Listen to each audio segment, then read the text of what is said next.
So we'll start up here in the front. It has one 12-volt battery on the front of the unit. It has two 20-pound propane cylinders that are full except for what we use to service the trailer.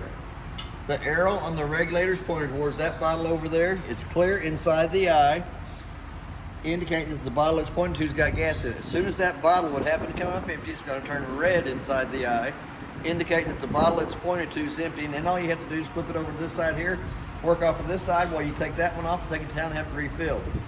It has a manual jack on the front of it. Doesn't have the 7-way holder on it, but it does have a solar panel digital readout on the front.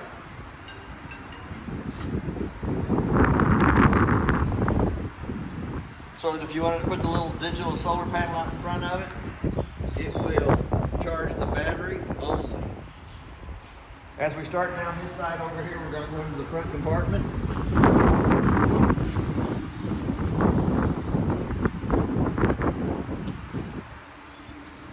.751 key unlocks the compartment on this side.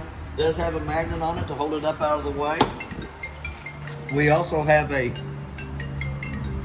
blue hose for the port spray hookup. It does have a tire monitoring system on it. It doesn't have the system on it. It is prepped for it. Also has motion sensor light on this side over here, so that when you come into the compartment, when you open it up, the light automatically comes on, or it can be flipped the other way.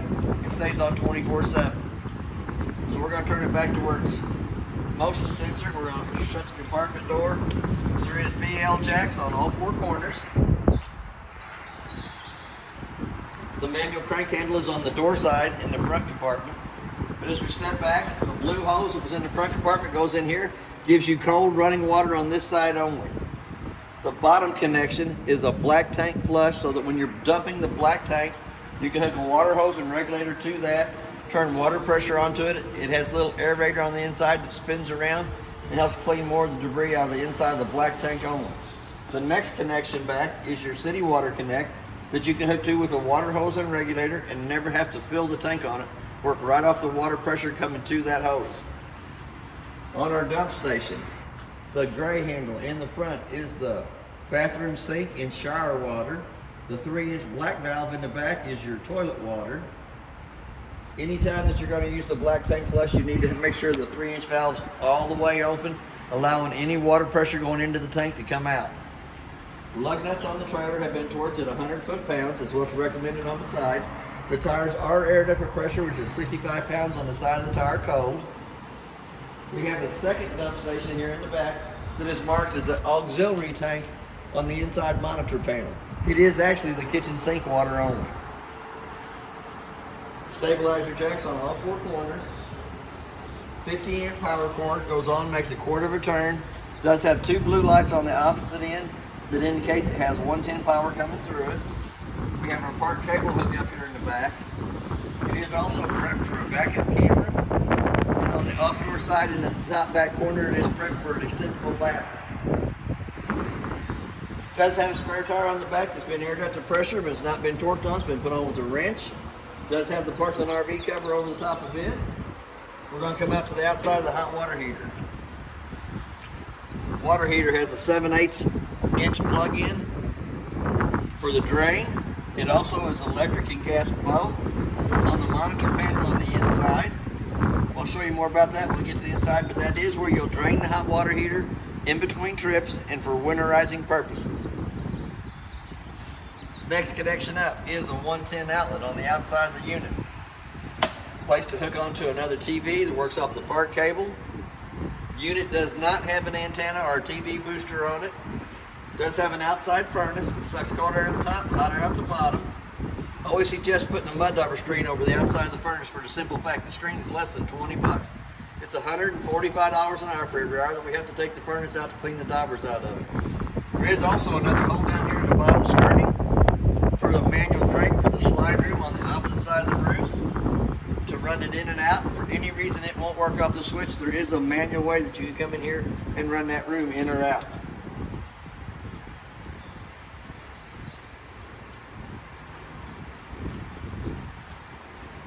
Pull my key out and unlock this door here. accesses you in to an outside refrigerator.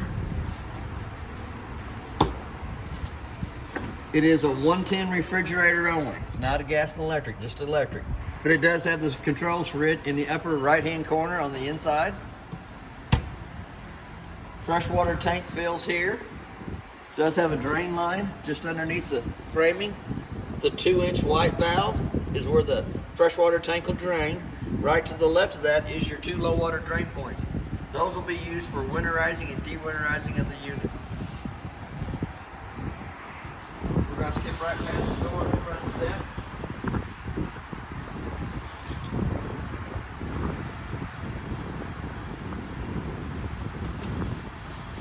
In the front door side compartment, there is 2 handles. There's one splitted handle and a 3/4 inch socket for manually cranking the jacks up or down and the room in and out. For any reason that you want to have them work off the switch itself, there is a manual way to do it. We're going to go back to the front door. Doesn't have the adjustable steps. It has the pull-out steps. It pulls out 2 tiers down. We're going to open the door fully extended. We're going to step up into the unit. It does have a working fire extinguisher on the left-hand side as we step in. I'm going to come over to the monitor panel and I'm going to run the slide room out. Going to turn the living room lights on and the awning lights. It's always good to make sure there's nobody parked on that side of you over there, or there's a tree on that side of the room.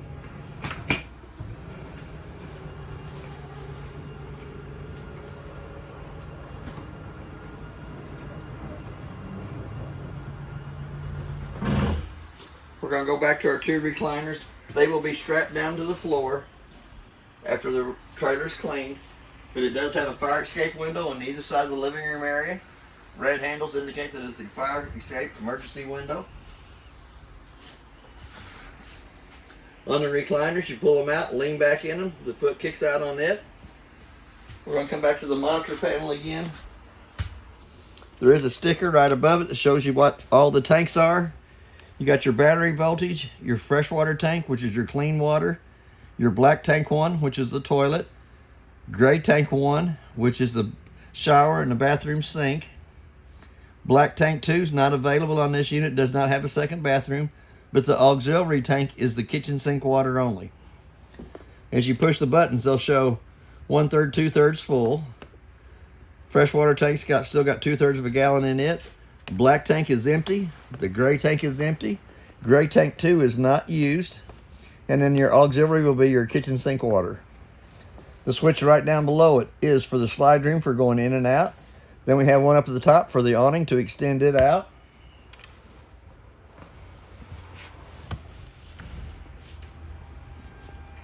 I don't know how far I can get it out with the room next to us, but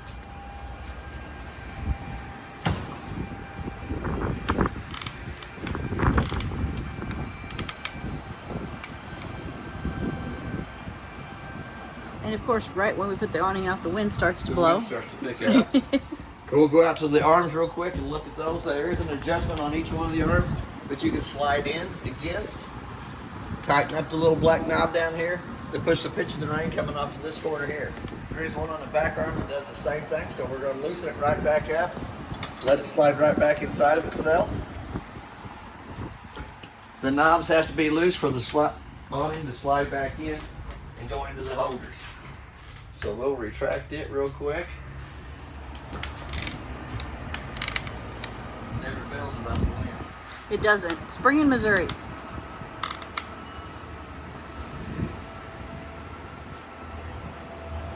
But this is a good time to mention, if you are not supervising your awning, you should probably put it in. We'll come back down to the panel again. The first blue switch on the left-hand side turns your water pump on between the freshwater tank and the faucets. The second one is the LP side of the hot water heater. When you turn it on, it illuminates blue. You hear the hot water heater light on the outside. We'll turn it right back off. It does have water in it. But then the third blue button in the top row is the electric side of the hot water heater. Before you turn either source of heat on, electric or gas, make sure that the pop-off valve on the outside of the hot water heater has water coming out of it. the 2 rows of lights right down below it. The first one is the cabin lights, which is the 6 lights above us. The second switch to the right hand side is your LED lights on the awning. While we're here, it also has a 110 outlet behind the kitchen sink. The brown vent on the cabinet brings heat into the living room area. And then we have our LP carbon monoxide detector.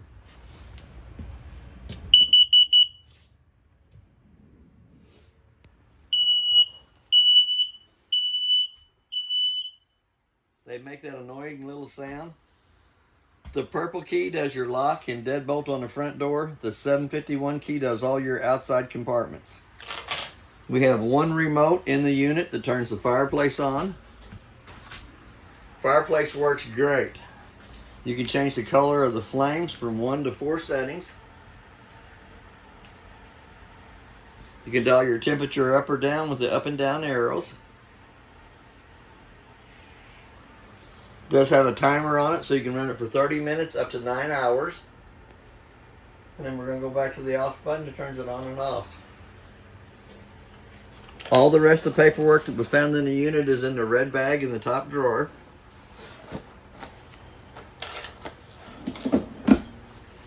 Kitchen faucet has hot water on the left hand side, cold water on the right hand side, and for water to come out of that kitchen faucet you have to pull back on the handle. The 2 lights above the countertop have to be turned on by hand. They have a little push button on the right hand side, but there is also a 110 outlet on either side of the stove and a light on either side of the stove. We're going to come right back up to our microwave. It has a clock button on it that you can set the clock. Let's say it's 11:30. Hit that clock button again till the 2 center eyes is solid. The only reason I set the time on the microwave is I can tell if the trailer's lost 110 power coming to it if it doesn't have the proper time when I come back in. Here at the store, it's usually because somebody's unplugged my trailer and plugged theirs in, realize what they've done, they unplugged their trailer and plugged mine back in. But if it doesn't have the right time, the first thing you need to check is the ice box to make sure you didn't lose your food service. It also has a light on the hood range for the stove top and a fan. We're going to take the glass stove top, we're going to fold it up 2 times, up out of our way.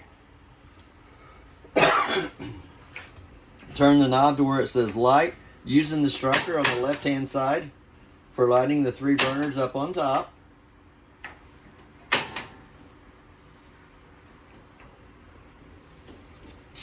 This one here is kind of an old school. You have to turn it to where it says pilot on for the oven and light it by hand.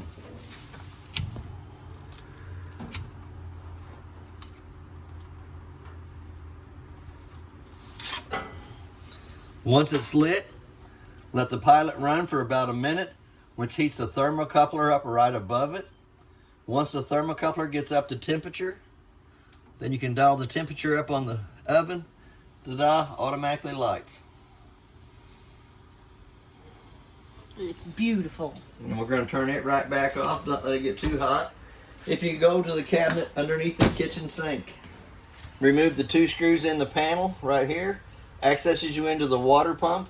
The water pump has 2 white valves on it for the bypass. We're going to go into the cabinet right to the right of the kitchen stove. It has 2 screws in the panel here in the bottom of the cabinet. Take those 2 screws out, accesses you into the back of the hot water heater. There's 2 white valves on the back of the hot water heater. Both of them are pointed straight towards the hot water heater, which is in the normal operating position. When you get ready to winterize, you'll turn them sideways, which makes a loop at the back of the hot water heater so that you don't have to fill it with antifreeze for winterizing. While I'm down here on my knees, we're going to go ahead and look in the breaker box. The breakers are marked from the left to the right, exactly what they are. Car fuses on the right hand side from the top to the bottom, with 3 or 4 spots left out at the bottom that are left open. They also have a red light to the right hand side, so anytime one of the 12-volt fuses blows, you can see a red light to the right hand side of it, and it will illuminate through the tinted vent window on the front. While I'm down here on the ground, it does have another heat vent to the bottom of the refrigerator. We're going to come back up to the top. It does have a travel lock for traveling down the road. We're going to open it up. There is 2 thermostats in it, one at the top that says cold or colder. If you turn it to the side where it says colder, it will keep all the cold air in the freezer till it gets down to the temperature. When it gets down to the temperature where it's freezing stuff, you need to turn it back to where it says colder, so that some of the cold air comes down into the bottom of the refrigerator.